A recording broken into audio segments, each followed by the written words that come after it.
to another A S M R Maths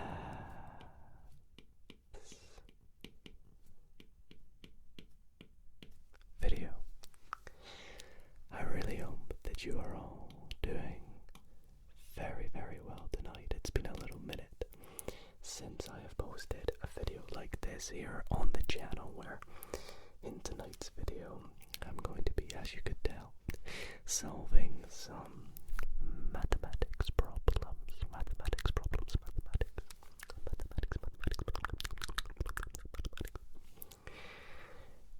And I really hope that you all do enjoy it, because maths is something that I absolutely love.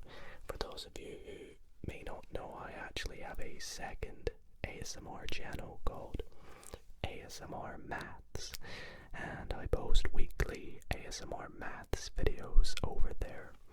So if you're looking for more maths ASMR content, be sure to check that channel out. In fact, there's a new video out there tonight. As you're watching this video, be sure to check it out. Subscribe to it if you haven't already. But in tonight's video, we're going to be just doing an assortment, a variety of different maths problems, and I'll be trying to solve them to help you all relax, because, well, there's something quite satisfying and relaxing about tackling mathematics problems, in my opinion. And I hope, along with the whispers and iPad tapping sounds and whatnot, that you can enjoy tonight's video and maybe even drift off to sleep. So if you do enjoy, why not consider giving this video a big thumbs up? It would really mean the world to me. And if you want to see more videos like this, well, firstly, check out my maths channel. But secondly, subscribe if you're not already. Subscribe.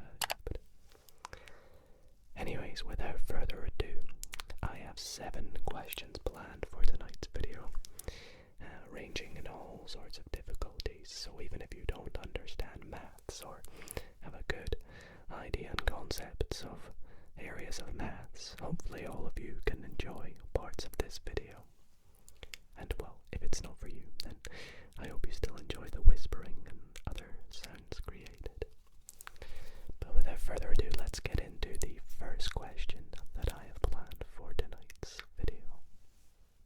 Alrighty, so the first question that I have picked tonight is a little bit of working with the binomial theorem, which is a really fascinating concept in maths and algebra. And I have actually, well, the video that I just posted on my ASMR Maths video is all about the binomial theorem. So if you do enjoy tonight's video and want to enjoy more about this particular type of question that we're doing now, then check out that video, because it's all about the binomial theorem and binomial expansion and coefficients and whatnot. But let's see, what does this question actually say? It says, write down and simplify the general term in the binomial expansion of, and then we have this thing here. We have 3 divided by x, subtract 2x, all to the power of 13. Now obviously that is very disgusting to expand, so we're going to be doing a bit of working with the binomial expansion, in particular the general term. Then it actually asks us, hence or otherwise, find the term in x to the power 9. So I'm not going to go into too much detail about what the binomial theorem is, but the general form of the binomial theorem, the general form states that if we have some sort of expression that is of the form a plus b, where a and b are two terms of x, all to the power of something n, then we can express this as the sum of all the way up to n, where r begins at 0, of n choose r. This is all about, Pascal's triangle and the number of ways of selecting terms and things like that. So definitely check out the video if you want to learn more about that. Multiplied by a to the n minus r, all multiplied by b to the power r. So this is called the general form.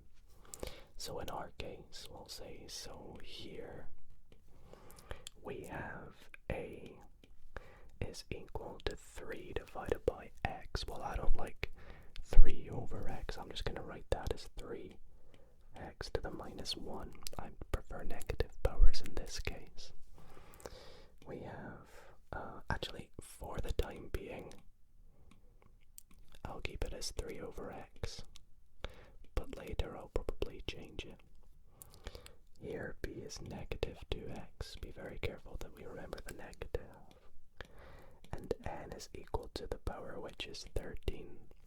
Now we don't know what r is because, well, r is going to always increase from 0 up to 13 as the number of ways of selecting items or things from 13 different items.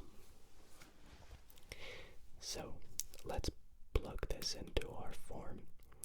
We will say thus. This implies that 3 divided by x minus 2x to the power 13 is equal to, well, let's just substitute it in. And we'll get it's the sum up to 13, where r, well, we just leave it as r on the bottom, but technically begins at r equals 0, multiplied by 13, choose whatever r is, multiplied by, and here's where I'm going to change it to 3x to the minus 1, just because when we're working out the coefficients and stuff, that's going to be easier. So then n minus r is 13 minus r, b to the power r is minus 2x to the power r, and we leave r as it is every single time. Now, of course, we can write this more simple. We can simplify it even further by saying that this is equal to 13 choose r multiplied by, well, taking a look at this here, we are going to have 3 to the power 13 minus r.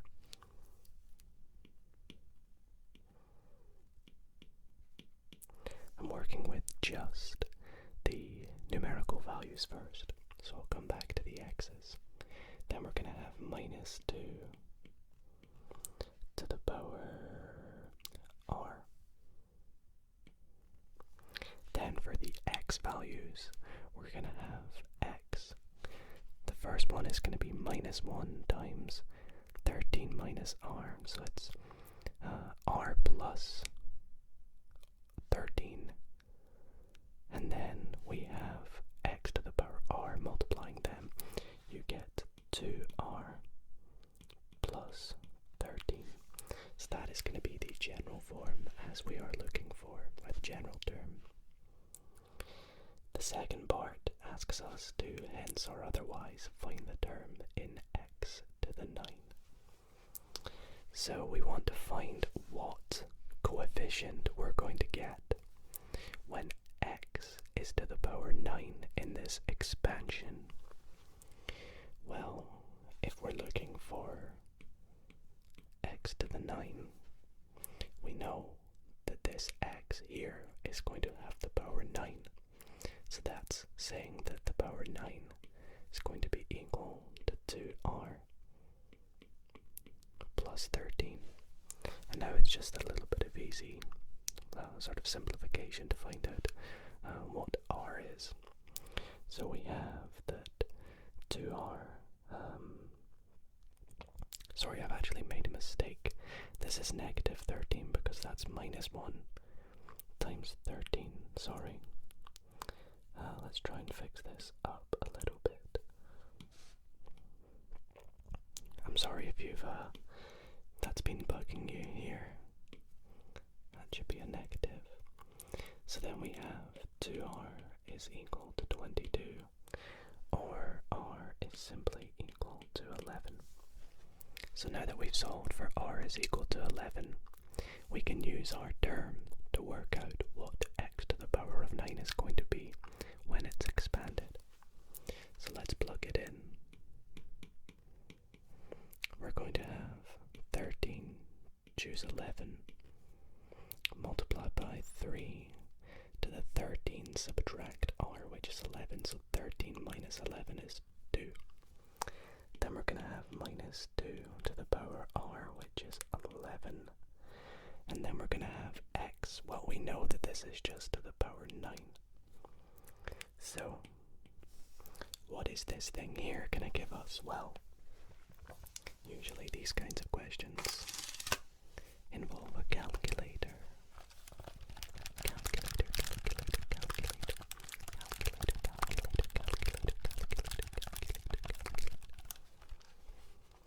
So let's plug what this is going to be.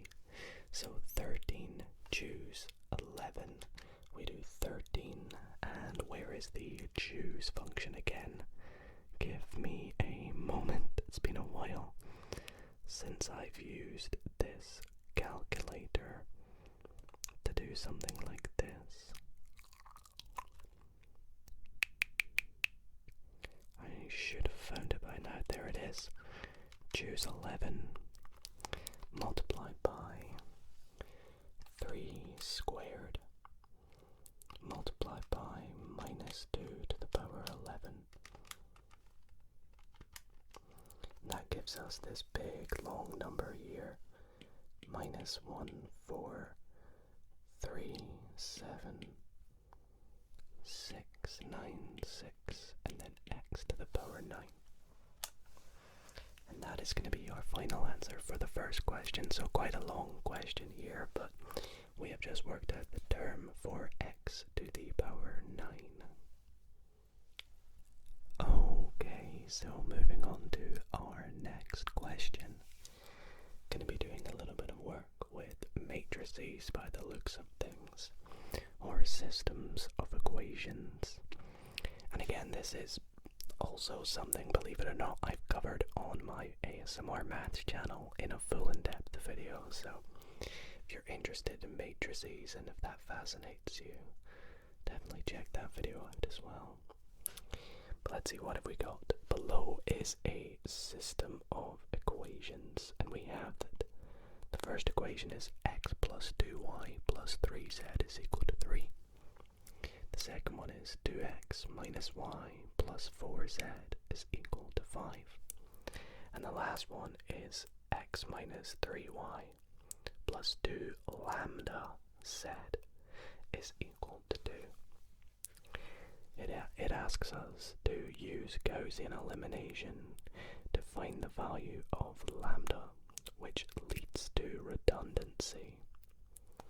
Okay, so the first step that we're going to do is set up what is called our augmented matrix.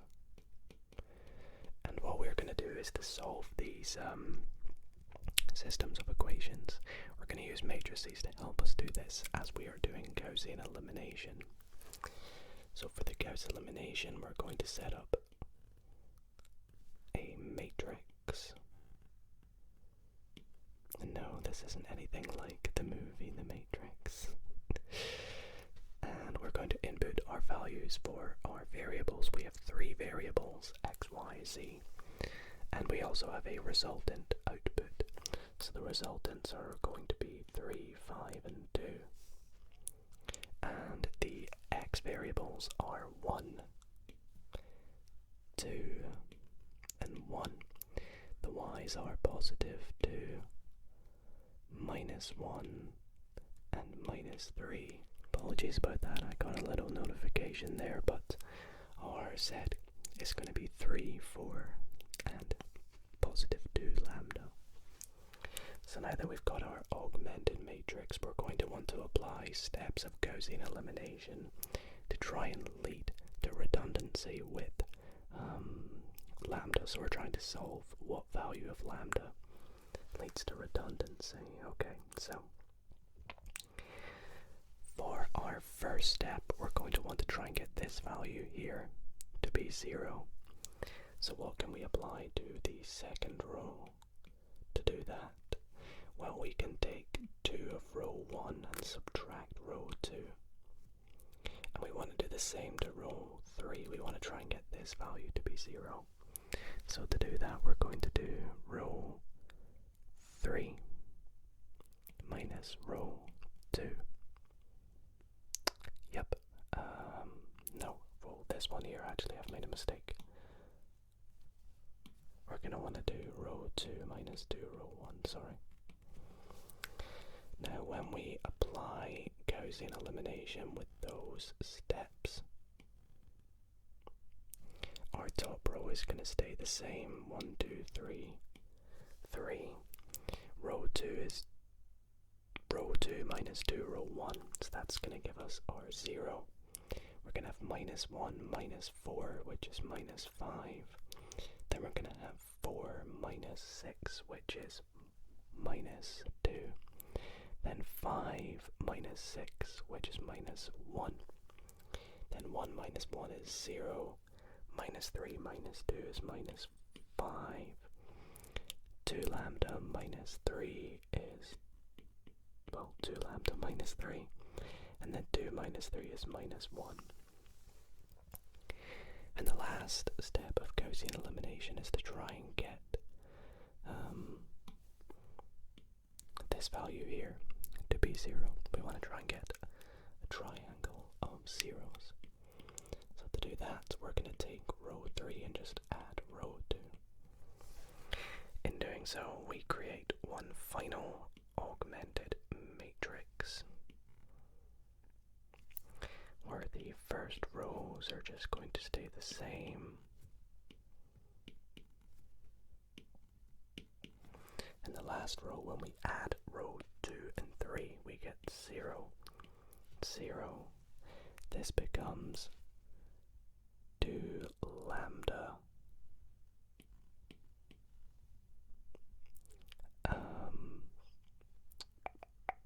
I've made another mistake, very sorry. Because what we're doing here is we are actually meant to subtract them.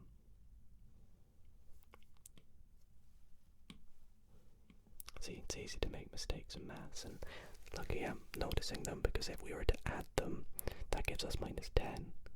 We want to add them because this is going to help us give 2 lambda minus 1 and then 0, which is what we needed, because now this is going to help us for the redundancy step. So for redundancy,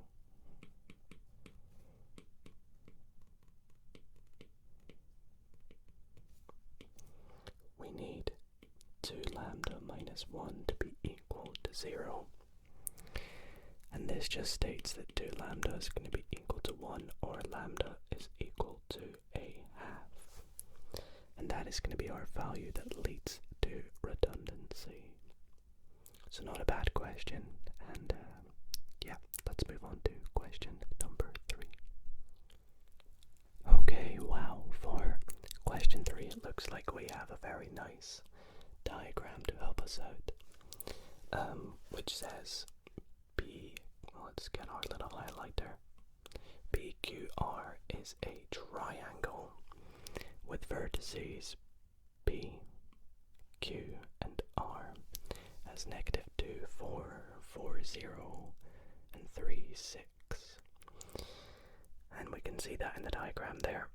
And we're also shown a little dotted line from what looks to be the middle of the line PQ to the point R. It says find the equation of the median through R. So yes, this line here is called the median.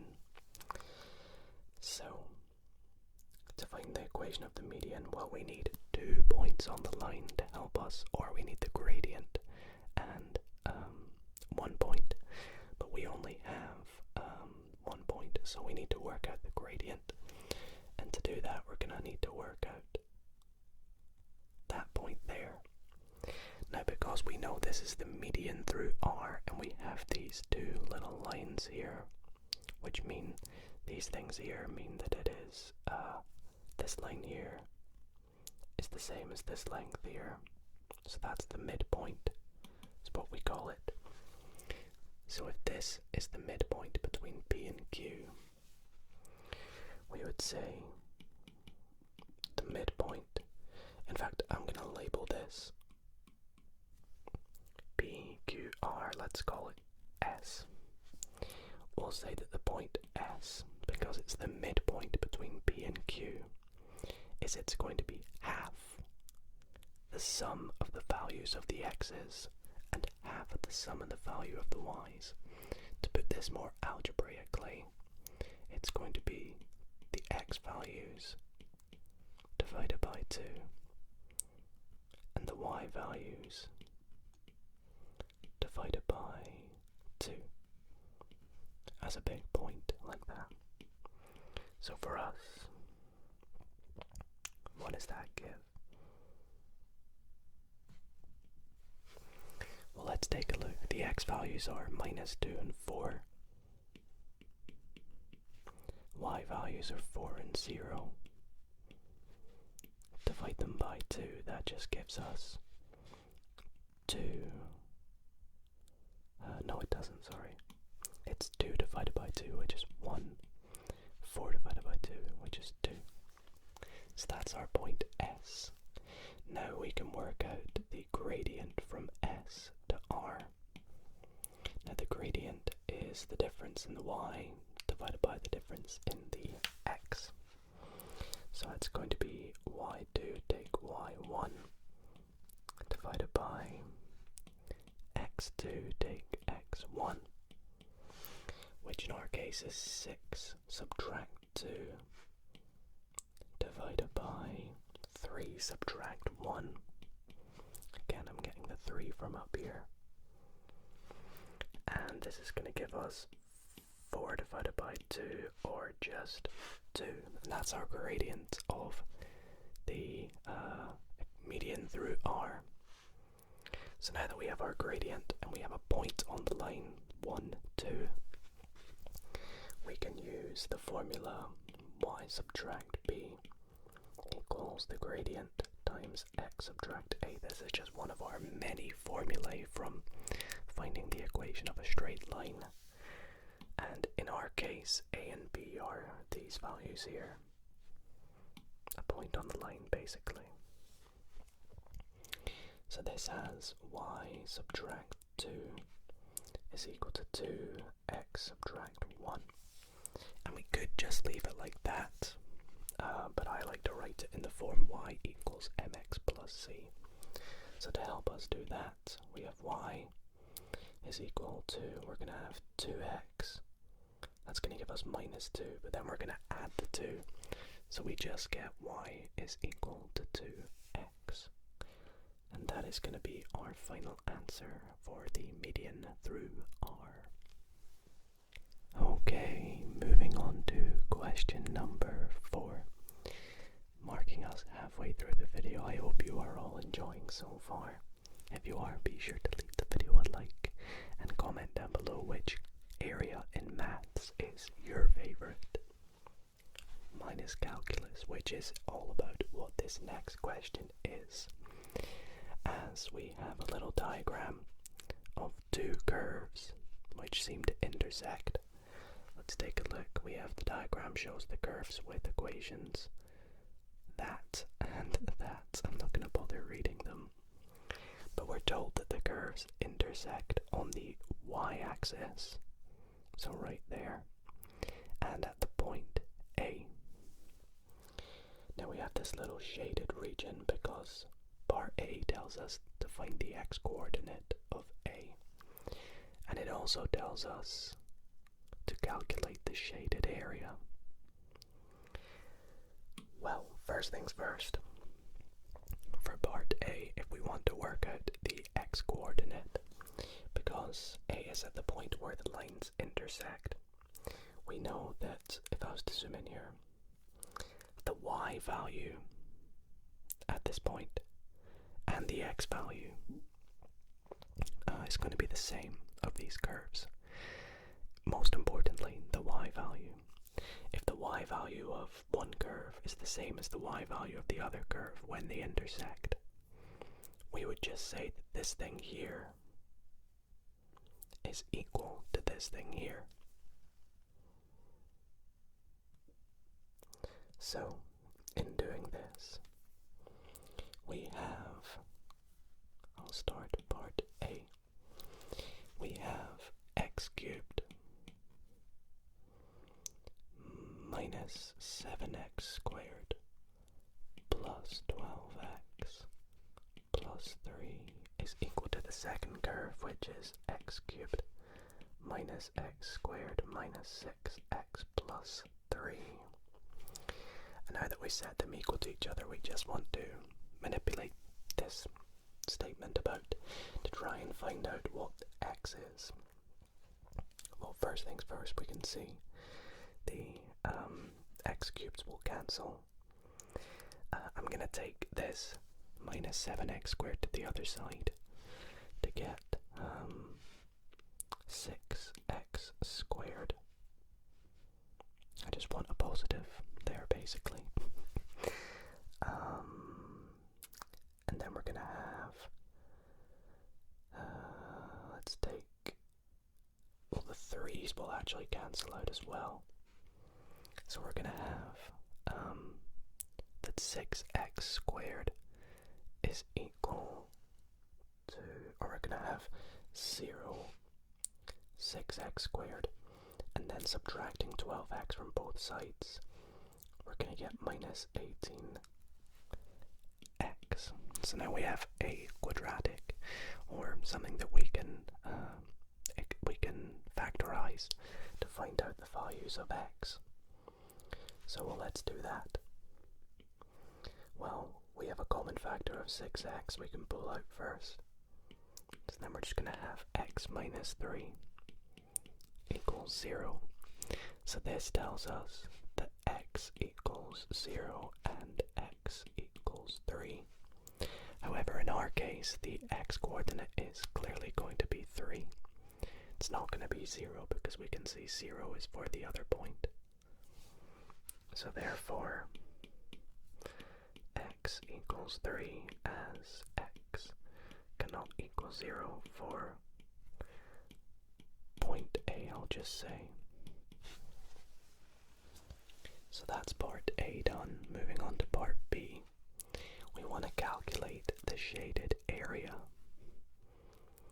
Well, when working for the area between two curves, we use integration. And to do that, we want to evaluate what the integral is of the difference of the two curves.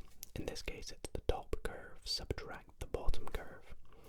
Luckily, we've actually already done that. We didn't do it the other way around. So,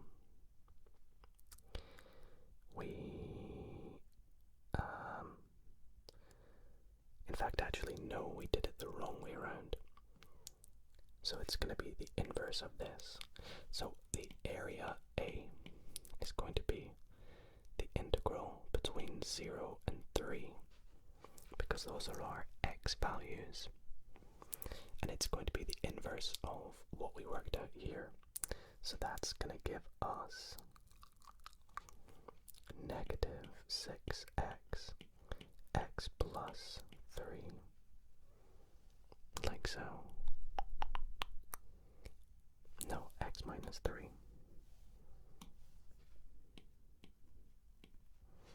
dx. Now the reason I've done this is we've taken the bottom curve away from the top curve. So in doing that, we're going to get minus 6x squared, minus 6x basically, plus 18x, sorry. and then you factorize that to get this. So evaluating this integral, let's rewrite this. Let's break this down a bit more to make it easier for you all. So that it's going to be the top curve, subtract the bottom curve, so we're going to get this thing here. So we're going to get minus 6x squared plus 18x dx. Hopefully that makes it a bit easier. So now integrating this, increase the power, divide by the new power. It's going to be minus 2x cubed. Increase the power, divide by the new power, plus 9x squared. And we are wanting to evaluate this between 0 and 3. Well, substituting in 3, we're going to get minus 2 times 3 cubed plus 9 times 3 squared. And we're going to subtract. Well, I can just see that it's going to be 0 because 0 and 0 is just going to give 0. And again here, I'm going to just use my calculator to evaluate this. So we have minus 2, 3 cubed,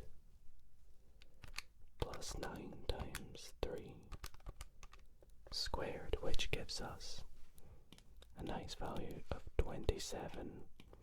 We don't know what the units is, so we'll just write units squared because it is an area. And that is our answer for the area between those two curves right there. Very fun question. If you're trying this along with me, let me know if you did it an alternative way. And if so, let me know in the comments. Moving on to question 6. Actually, no, question 5, sorry. What does it say? It says, the rate of change of the temperature T degrees of a mug of coffee is given by 1/25th T minus K. That's the rate of change, so it is like a derivative.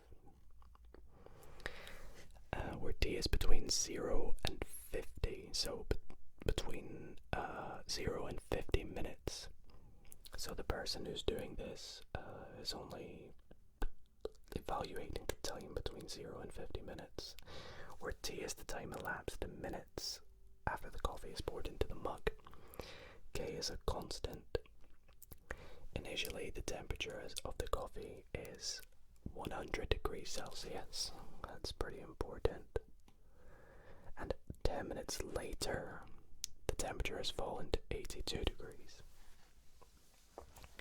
Express T in capital T in terms of T. So we want to work out a formula for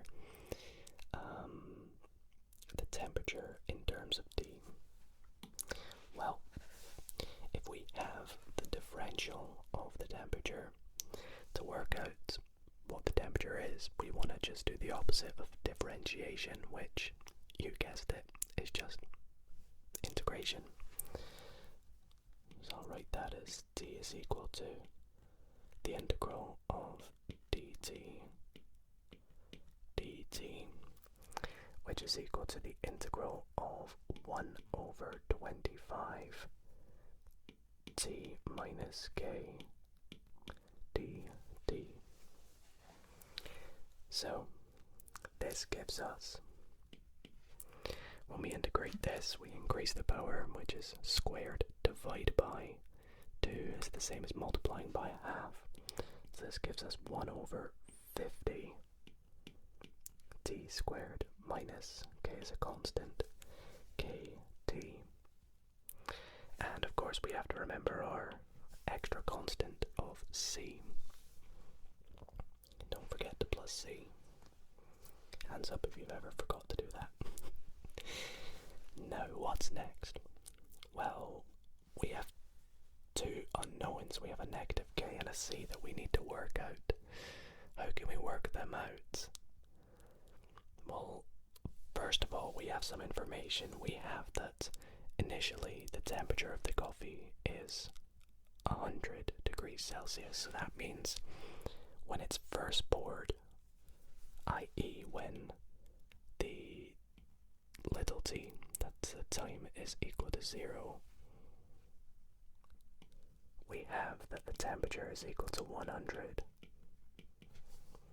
So what does that tell us? That tells us that, well, if this is t, we have that 100 is equal to 1 over 50 times 0 squared minus k times 0 plus c.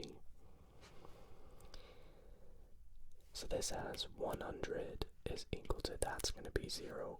That's going to eliminate the k, which is good, and that's going to give us c. So we have c is equal to 100. So we can now rewrite this whole thing here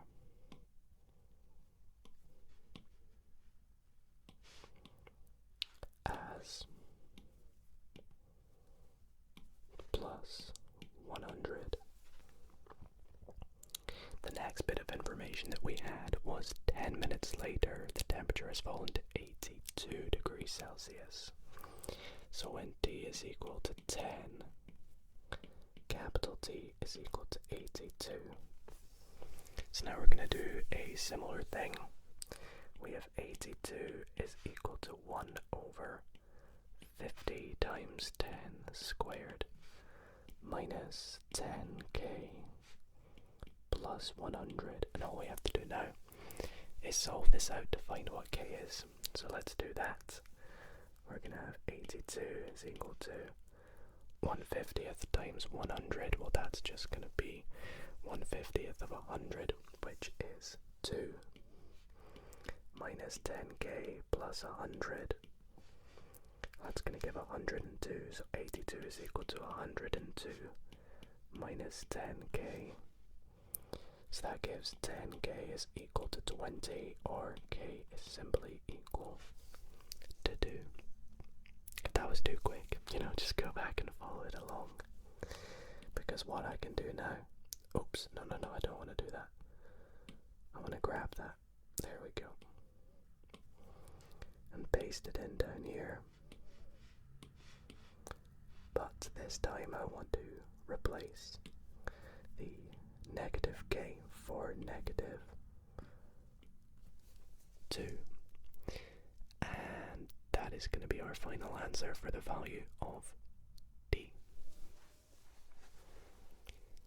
Let's move on to question number 6, the penultimate question of tonight's video, but by no means a small question. We have 3 parts involved, an A, a B, and a C. Let's take a little read. Functions f and g are defined on suitable domains by f of x is equal to 10 plus x and g of x is equal to 1 plus x times 3 minus x plus 2. Part A says find an expression for f of g of x. Part B says express f of g of x in the form bx plus q squared plus r. And part C says another function h is given by 1 divided by that.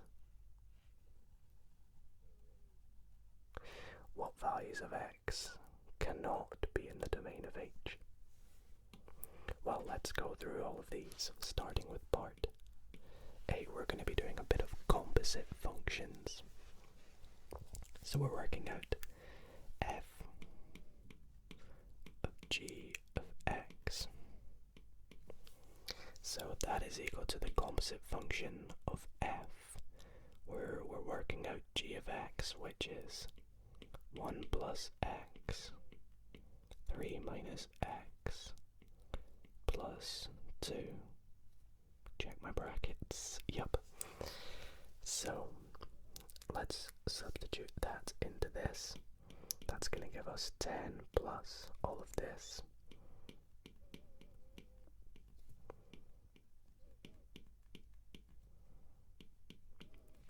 Which we could just simplify as 1 plus x. 3 minus x plus 12. So that is part A. Part B asks us to express what we've just worked out in the form of, well, this is completing the square, this form. So we need to do a bit of completing the square.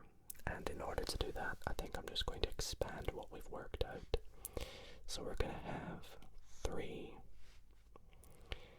plus 3x minus x is plus 2x. And then minus x squared plus 12, which is equal to minus x squared plus 2x plus 15. So we need to express this thing here in that form. So how do we do that? Well, first up, let's take out this negative power, because we can do that. So we can say we have negative, and then we're going to have x squared minus 2x. And we're going to keep this 15 out here because we want to keep something on the outside for the r. Now we're not done though, because we need to do completing the square of this bit here. So we're going to have negative x half the second part minus 1 and square the product plus 1. So we're going to simply add 1 onto that.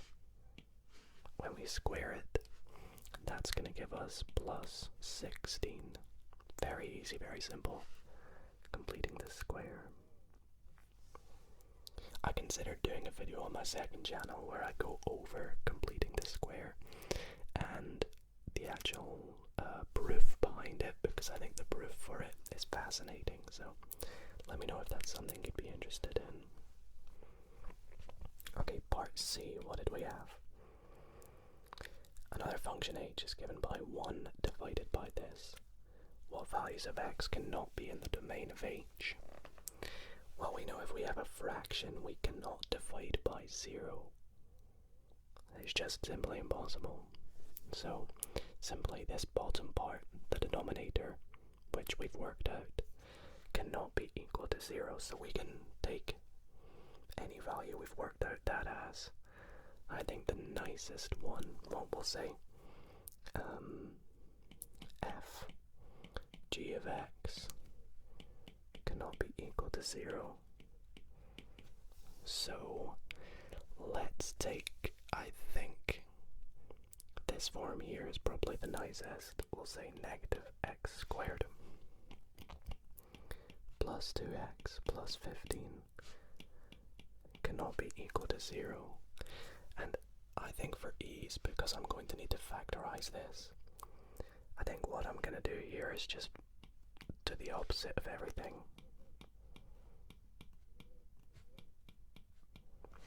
And then I can begin to factorize. So factorizing this into a trinomial, factors of 15 or negative 15, we have 5 and 3.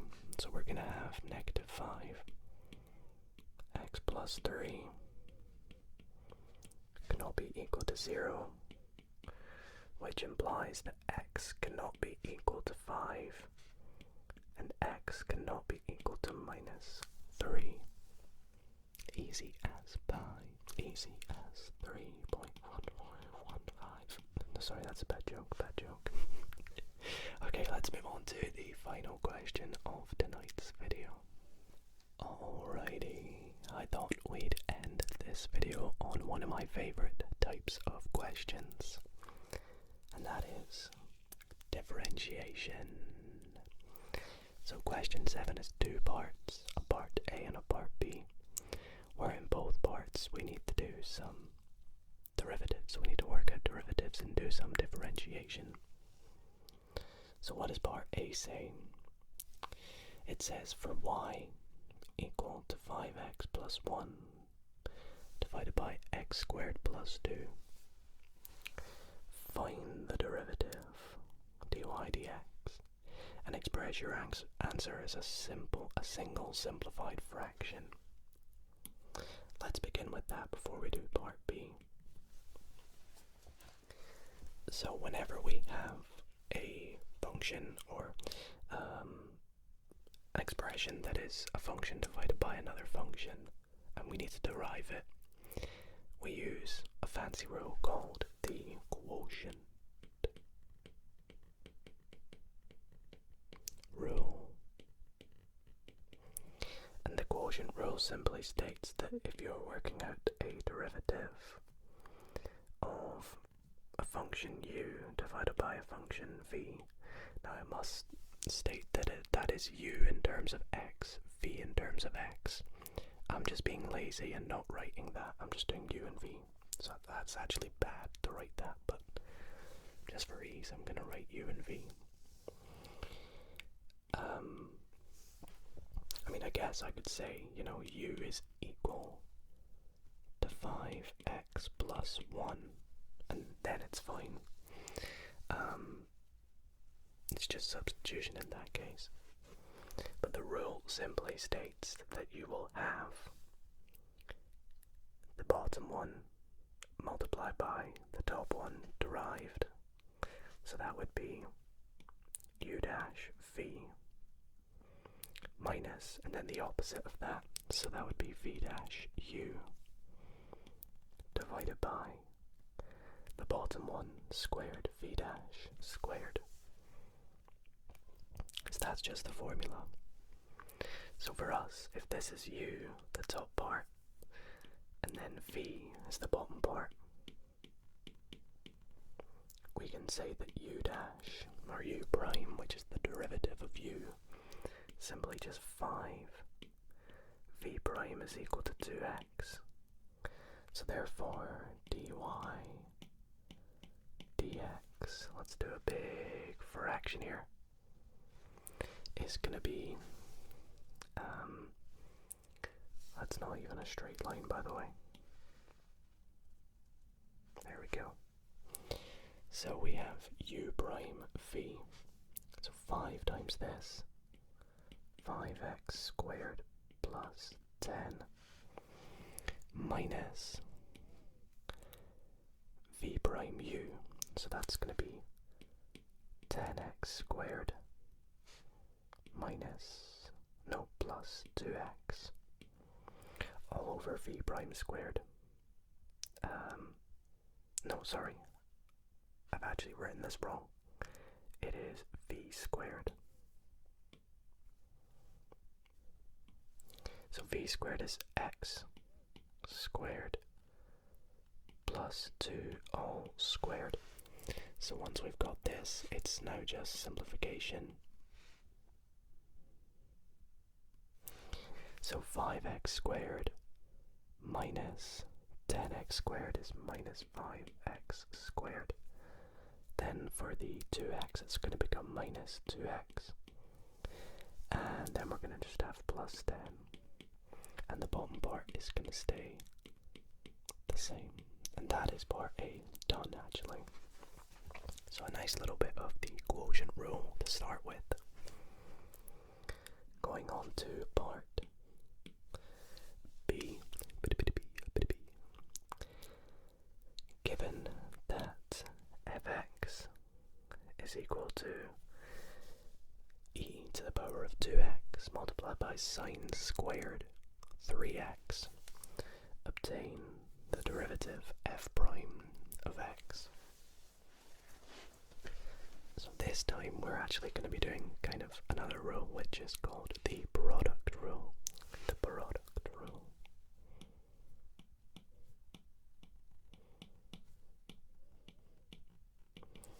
And the product rule is another differentiation rule that helps us derive a function that has two functions multiplied by each other. So in our case, it's helping us work out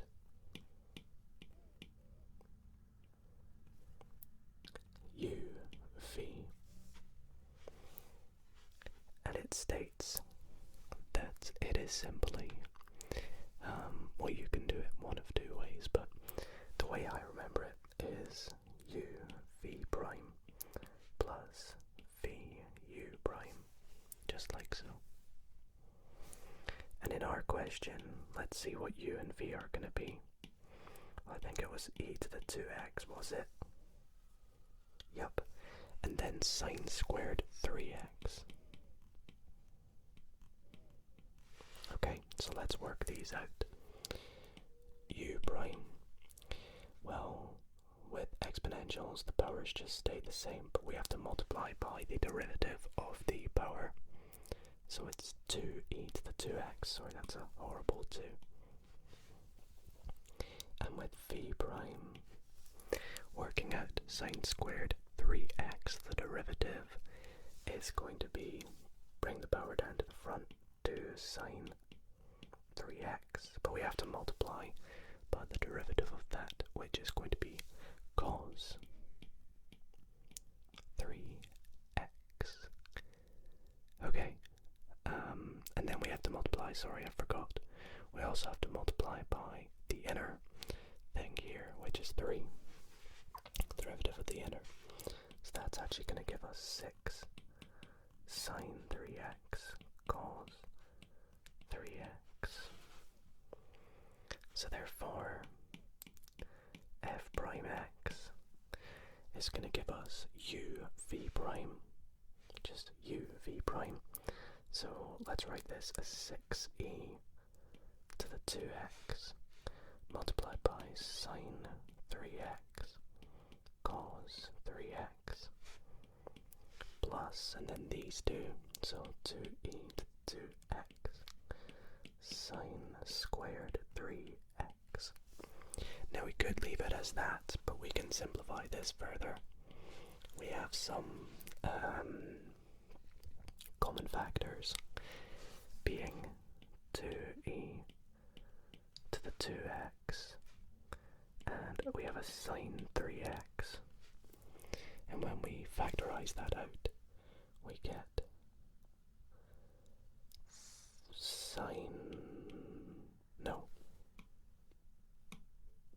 sorry, my brain is just frozen. When we take that out, we get cos 3x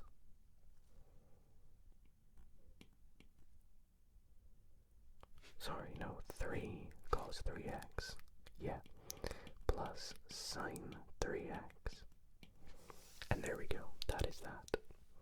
So that's our final answer for part B. And well everyone, that is going to be it for this ASMR maths video. I hope you enjoyed this really long, relaxing maths problem solving video. We covered quite a lot of topics in this video on my iPad, lots of fun questions ranging from all areas of maths, with some nice whispering and problem solving to help you sleep. So I really hope you found this nice and relaxing. And before I wrap up tonight's video, a couple of things I want to mention. First thing is, if you do want a copy of this document that I've made, I will actually pop a download link to it in the description. If you want to go through it, check it out yourself. And I will also pop a link to my ASMR Maths channel, which you can find with the link in the description down below. Please be sure to check it out. Check out the video on the binomial theorem. Would really mean a lot to me. Subscribe if you're not subscribed to it. We're trying to get it to 10,000 subs. It's very close, so would mean a lot to me. And yeah, hope you all enjoyed. Sleep well, everybody.